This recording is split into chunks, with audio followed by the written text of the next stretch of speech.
اعوذ باللہ من الشیطان الرجیم۔ پناہ مانگتی ہوں میں اللہ کی شیطان مردود سے۔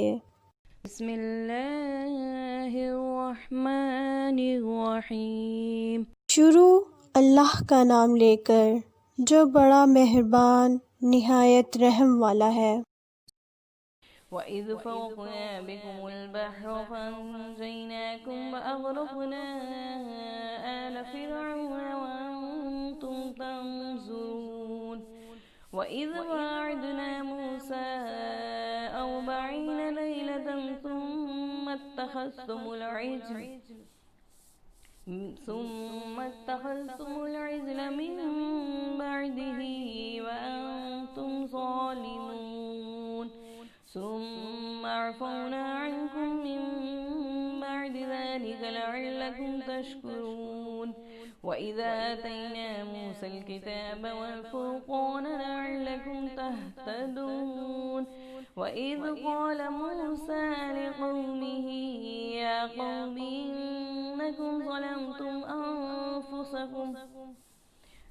بِاتِّخَاذِكُمُ الْعِجْلَ فَتُوبُوا إِلَىٰ بَارِئِكُمْ فَاقْتُلُوا أَنفُسَكُمْ ذَٰلِكُمْ خَيْرٌ لَكُمْ عِندَ بَارِئِكُمْ فَتَابَ عَلَيْكُمْ إِنَّهُ هُوَ التَّوَّابُ الرَّحِيمُ۔ اور جب بھار دیا ہم نے تمہارے لیے سمندر کو، پھر ہم نے بچا لیا تم کو اور ڈبو دیا فرعونیوں کو، اور تم کنارے پر کھڑے دیکھ رہے تھے۔ اور یاد کرو جب ہم نے وعدہ فرمایا موسیٰ سے 40 رات کا، پھر بنا لیا تم نے بچڑے کو معبود ان کے بعد، اور تم سخت ظالم تھے۔ پھر بھی درگزر فرمایا ہم نے تم سے اس ظلم عظیم کے بعد، شاید کہ تم شکر گزار بن جاؤ۔ اور جب عطا فرمائی ہم نے موسیٰ کو کتاب اور حق و باطل میں تمیز کی قوت تاکہ تم سیدھی راہ پر چلنے لگو۔ اور یاد کرو جب کہا موسیٰ علیہ السلام نے اپنی قوم سے، اے میری قوم، بے شک تم نے ظلم ڈھایا اپنے آپ پر بچڑے کو خدا بنا کر، بس چاہیے کہ توبہ کرو اپنے خالق کے حضور، سو قتل کرو اپنوں کو جنہوں نے شرک کیا، یہ بہتر ہے تمہارے لیے تمہارے خالق کے نزدیک۔ پھر حق تعالی نے تمہاری توبہ قبول کر لی، بے شک وہی بہت توبہ قبول کرنے والا ہمیشہ رحم فرمانے والا ہے۔ ان کا انجام اپنی آنکھوں سے دیکھ لینے کے بعد اب جب بنی اسرائیل غلامی کی لعنت سے نجات حاصل کر کے آزادی کی نعمت سے سرفراز کیے گئے تو حکمت الہی کا تقاضا یہ ہوا کہ انہیں ایک ایسی کتاب عطا کی جائے جس پر عمل پیرا ہو کر وہ غلط راستوں سے بچ سکیں۔ لہٰذا اللہ تعالیٰ نے حضرت موسیٰ علیہ السلام سے وعدہ فرمایا کہ وہ کوہ طور پر جا کر 40 دن اعتکاف کریں تو انہیں تورات جیسی عظیم کتاب عطا کی جائے گی۔ چنانچہ حضرت موسیٰ علیہ السلام کوہ طور پر تشریف لے گئے، ان کی غیر موجودگی سے فائدہ اٹھاتے ہوئے جیسے ہی وہ کوہ طور پر گئے تو پیچھے ان کی غیر موجودگی کا فائدہ اٹھایا گیا، اور ایک سامری جادوگر تھا ان کے قبیلے میں، ان کی قوم میں، اس نے لوگوں کو اس طرح بہکانا شروع کر دیا کہ ایک گائے کا بچڑا بنایا اور بنی اسرائیل کو اسے اپنا معبود قرار دینے اور اس کی عبادت کرنے پر آمادہ کر لیا۔ اس طرح وہ شرک میں مبتلا ہو گئے۔ حضرت موسیٰ علیہ السلام کو اس بارے میں اطلاع ہوئی تو وہ گھبرا کر واپس تشریف لائے اور بنی اسرائیل کو توبہ کی تلقین فرمائی۔ اس توبہ کا ایک حصہ یہ تھا کہ بنی اسرائیل میں سے جو لوگ اس شرک میں ملوث نہیں ہوئے تھے وہ ملوث ہونے والوں کو قتل کریں۔ چنانچہ ان کی بڑی تعداد قتل کی گئی، اس طرح ان کی توبہ قبول ہوئی۔ یہ واقعات انشاءاللہ تفصیل سے سورہ اعراف اور سورہ طٰہٰ میں آئیں گے۔ پھر آخر میں فَتَابَ عَلَيْكُمْ یعنی حق تعالیٰ نے تمہاری توبہ قبول فرمائی کہہ کر اللہ تعالیٰ اس آیت میں اس واقعے کی طرف اشارہ فرما رہے ہیں کہ اتنے احسانات کے باوجود تم شرک کے مرتکب ہوئے۔ چاہیے تو یہ تھا کہ تم پر توبہ کا دروازہ بند کر دیا جاتا اور تمہیں دنیا سے بالکل مٹا دیا جاتا، لیکن ہم نے پھر بھی اپنا رحمت کا دروازہ کھلا رکھا اور تمہاری توبہ کو شرف قبولیت بخشا۔ وَإِذْ قُلْتُمْ يَا مُوسَىٰ لَن نُّؤْمِنَ لَكَ حَتَّىٰ نَرَى اللَّهَ جَهْوَةً فَأَخَذَتْكُمُ الصَّاعِقَةُ وَأَنتُمْ تَنظُرُونَ ثُمَّ بَعَثْنَاكُم مِّن بَعْدِ مَوْتِكُمْ لَعَلَّكُمْ تَشْكُرُونَ۔ اور یاد کرو جب تم نے کہا اے موسیٰ ہم ہرگز ایمان نہیں لائیں گے تجھ پر جب تک ہم دیکھ نہ لیں اللہ کو ظاہر، بس اس گستاخی پر آ لیا تم کو بجلی کی کڑک نے اور تم دیکھ رہے تھے، پھر ہم نے جلا اٹھایا تمہیں تمہارے مر جانے کے بعد کہ کہیں تم شکر گزار بنو۔ اب یہاں ان کی ہٹ دھرمی اور ان سے عفو درگزر کا ایک اور واقعہ جو ہے ذکر فرمایا گیا۔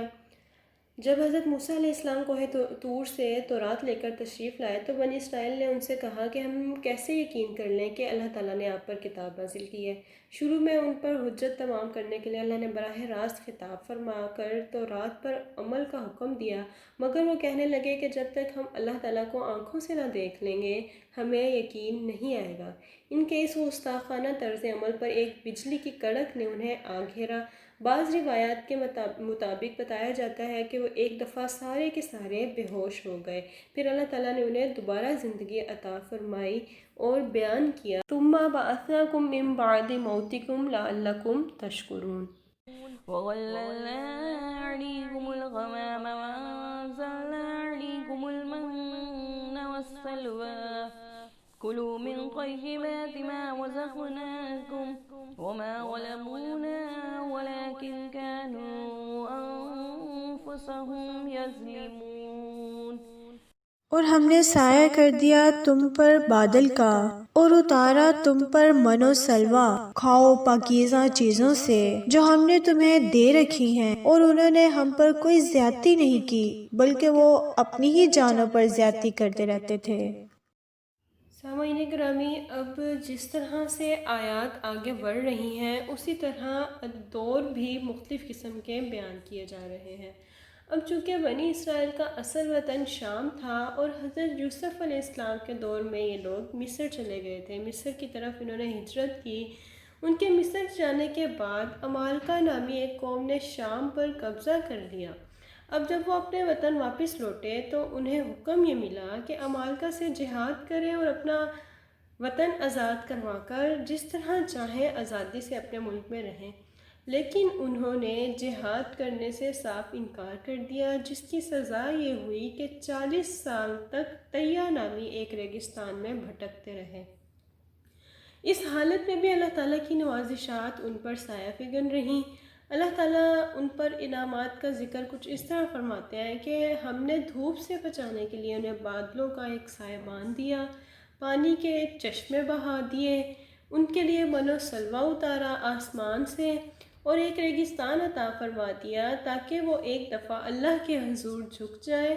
حالانکہ ظلم تو انہوں نے اپنے آپ پر خود ہی کیا تھا، اگر وہ چاہتے تو جہاد کر کے اپنا ملک واپس لے لیتے اور آرام سے اپنے ملک میں رہتے، لیکن انہوں نے پھر بھی اپنی منمانی کی اور در بدر پھرتے رہے۔ یہاں پر اللہ عز و جل نے ایک دفعہ پھر ان پر مہربانی دکھائی،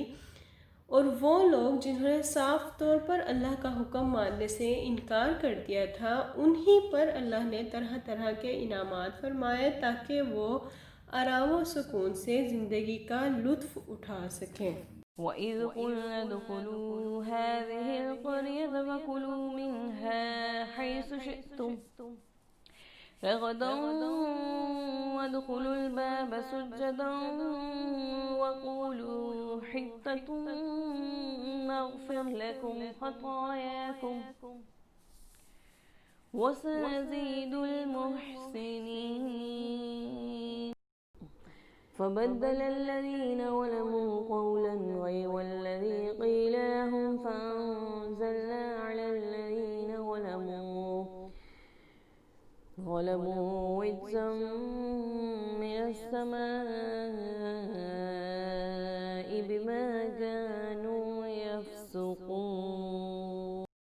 اور یاد کرو جب ہم نے حکم دیا داخل ہو جاؤ اس بستی میں، پھر کھاؤ اس میں جہاں سے چاہو،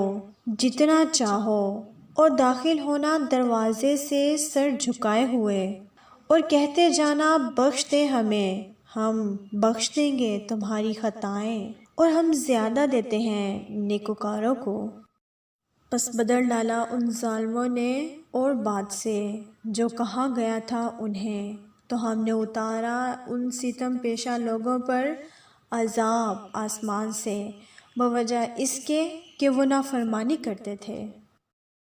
سامعین گرامی، اس صحرا میں رہتے ہوئے جب بنی اسرائیل کو مدت گزر گئی اور وہ من و سلوہ سے بھی اکتا گئے، تو انہوں نے یہ مطالبہ کیا کہ ہم ایک ہی قسم کے کھانوں پر مزید گزارا نہیں کر سکتے، لہٰذا ہمیں اس زمین پر موجود مختلف قسم کے پھل اور سبزیاں کھانے کو دی جائیں۔